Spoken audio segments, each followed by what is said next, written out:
Welcome back to the deep dive.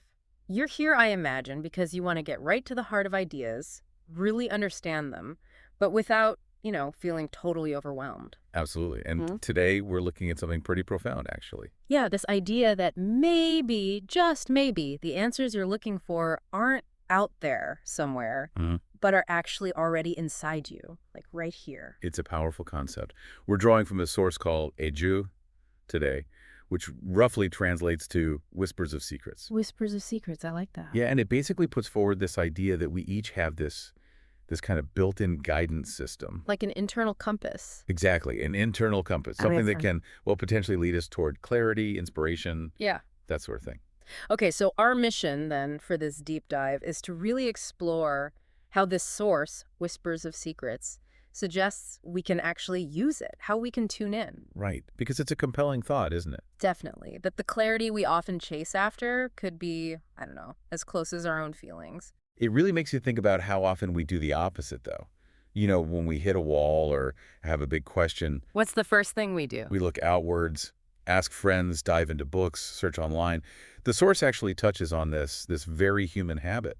Yeah, seeking external validation. It's so common. We've all felt that, right? Like being a bit lost, wondering, okay, which way now? Mm-hmm. And that's where this idea of the inner compass gets really interesting.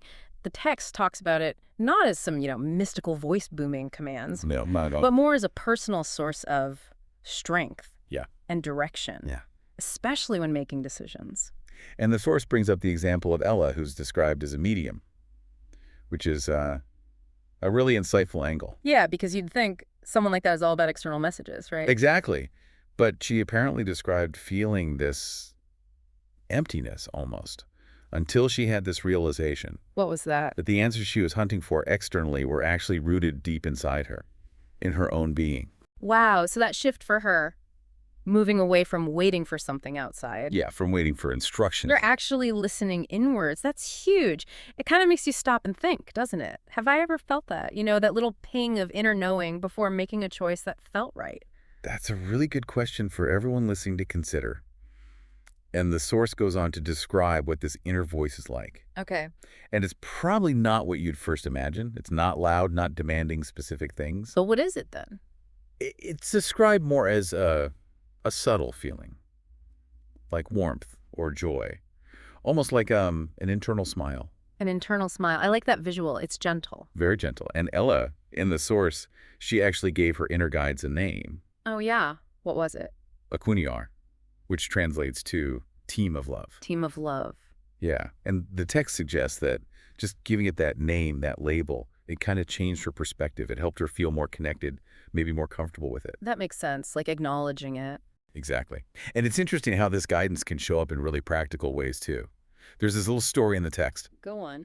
Ella wasn't feeling well, and she got this intuitive sense, like a little nudge from what she called her inner herbalist. Her inner herbalist. Yeah, suggesting some natural remedies. And apparently they really helped her feel better. Okay, but the source is careful to point out this isn't about external spirits pulling the strings or anything, right? Not at all. Yeah. The whole emphasis is on trusting your own intuition, your inner wisdom, which communicates through these feelings.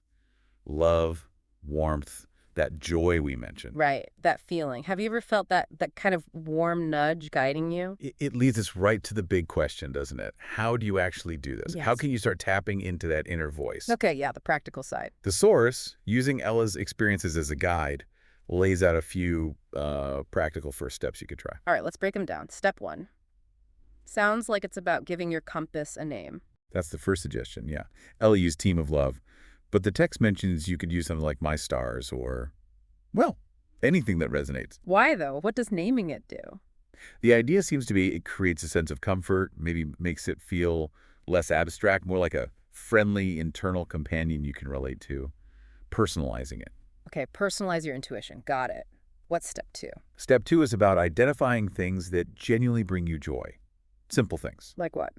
Well, for Ella, the example given is thinking about cats. Apparently, that just opened her heart right up. Cats. Okay, so for someone else, it might be laughter. Or a specific song, watching a sunset. Exactly. Anything that sparks that genuine feeling of warmth and happiness. The source suggests these joyful things act like a key. A key to unlock that connection. That's the idea. A key to opening your heart to that inner guidance. Okay, name it, find your joy key. What's step 3? Step 3 is about asking a question intentionally. But then, and this is crucial, you wait. Wait for what? An answer? Not exactly words, no. Not a voice in your head giving instructions. You wait for a feeling. A feeling. Specifically, the source mentions a feeling of lightness.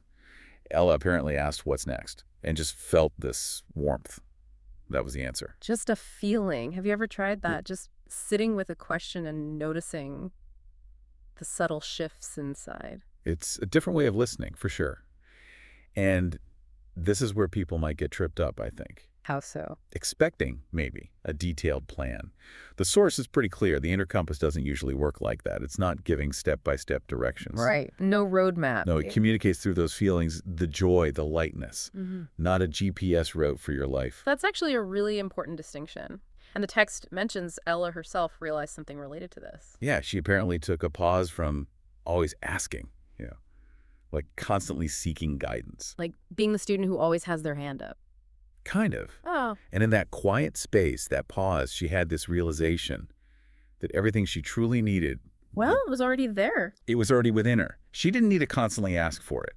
So it suggests that just simple things like reflecting on life, focusing on those joyful things, the cats, or even just practicing gratitude, Gratitude comes up. that these things actually help create the right conditions, make you more receptive. That seems to be the idea.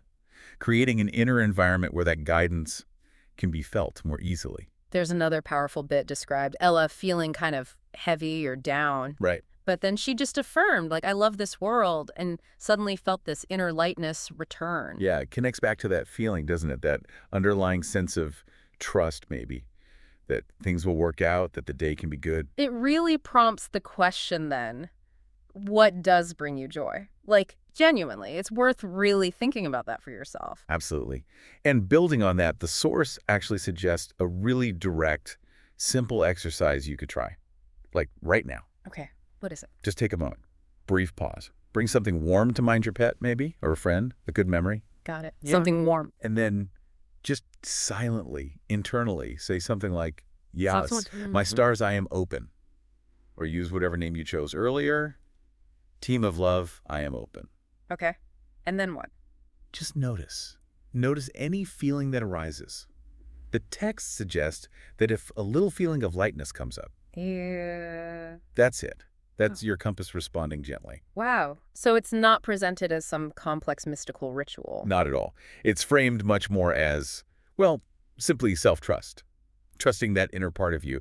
It kind of reminds me of Vadim Zeland's idea of finding inner harmony. Harmony, right. So just to recap those steps from the source. Okay. 1, give your inner guide a name that feels right to you. Yep, personalize it. 2, consciously think about things that spark genuine joy for you. Find your key. Connect with joy. 3, ask your question, but then wait and pay attention to the feeling, especially lightness or warmth. Listen for the feeling, not the words. It really boils down to that, doesn't it? Accessing this guidance isn't some external quest. Seems not. It's more about nurturing that trust in yourself, connecting with those feelings of joy and warmth that are already there, just maybe, waiting to be noticed. So reflecting on all this from Whispers of Secrets, it leaves you wondering, doesn't it? It does. Now that you've considered this whole idea of an inner compass, Yeah.